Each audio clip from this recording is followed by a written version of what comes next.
사건 반장이 최근 폭행 사건으로 인해 사망한 고 김창민 감독의 수사 상황을 조명했다. 4월 6일 방송된 JTBC 사건 반장에서는 고 김창민 감독의 폭행 가해자의 정체, 수사 상황, 음원 발매 이슈 등을 다뤘다. 먼저 양원보 기자는 부실 수사 논란이 커지고 있어 검찰이 전담 수사팀을 꾸리고 재수사에 나섰다더라 라고 입을 열었다. 이에 박상희 심리학 교수는 지난해 10월 20일 새벽에 발달장애 아들과 함께 24시 식당에 가서 밥을 먹은 김창민 감독이 보시다시피 저렇게 남성 2명한테 일방적으로 폭행을 당했고 쓰러졌죠.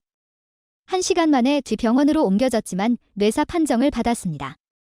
그리고 장기 기증을 해서 4명에게 생명을 주고 세상을 떠나셨죠 라고 상황을 다시 정리했다. 박 교수는 당초에 경찰은 가해자를 1명만 특정했지만 유족이 직접 CCTV 영상과 목격자 진술을 확보해서 검찰에 제출을 했고 검찰의 보안 수사 요구 끝에 가해자 2명이 상해 취소로 불구속 송치가 됐습니다.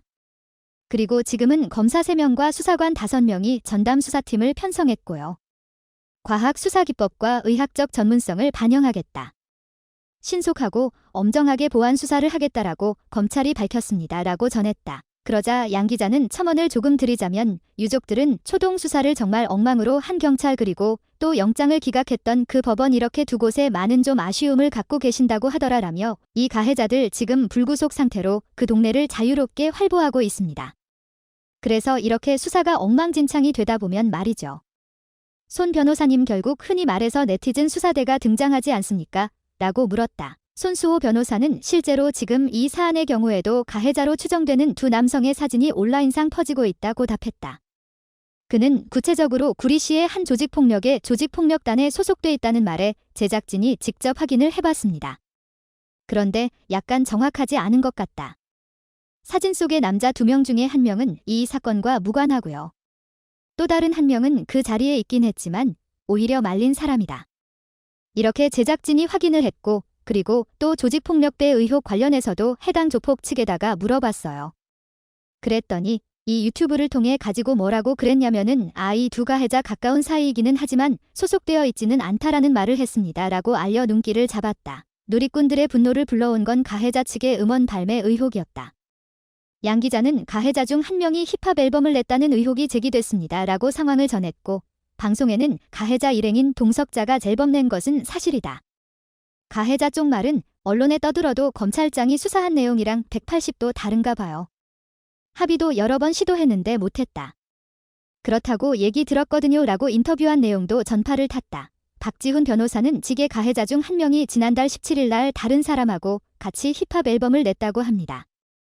이게 맞다면 김 감독 사망하고 돌아가시고 넉 달 만에 음원을 발표한 거라고 봐야 되거든요 라며 가사도 충격적이라고 전했다. 그는 논란이 계속되니까 음원은 유튜브에서 내렸다고 합니다. 라고 덧붙였다. 그런가 하면 김하은 아나운서는 유족에 따르면 지금까지 사과는커녕이고 연락 한 번 온 적이 없다고 합니다. 라고 강조했다. 그는 한 유튜버에 따르면 가해자 중 1명은 사건 이후에 내 주먹 아직 녹슬지 않았다. 한 대 치니까 쓰러지더라. 라면서 자랑까지 하고 다녔다고 하는데요. 그럼에도 여전히 불구속 상태라고 했다. 손 변호사는 경찰도 영장을 신청했고 또 청구가 되어가지고 법원에서 2번이나 기각된 거거든요. 사실 이런 부분들은 또 감안하고 봐야겠는데요. 그런데 여기서 또 하나 좀 짚어봐야 되는 게 있습니다. 제대로 수사를 해서 정말 구속영장이 발부될 정도로 할 일 다 정확히 한 상태인데 법원이 기각을 한 거냐 아니면 수사를 제대로 못했거나 또는 제대로 하지 않았기 때문에 영장이 기각된 거냐 이걸 사실 외부에서는 정확히 알 수가 없거든요.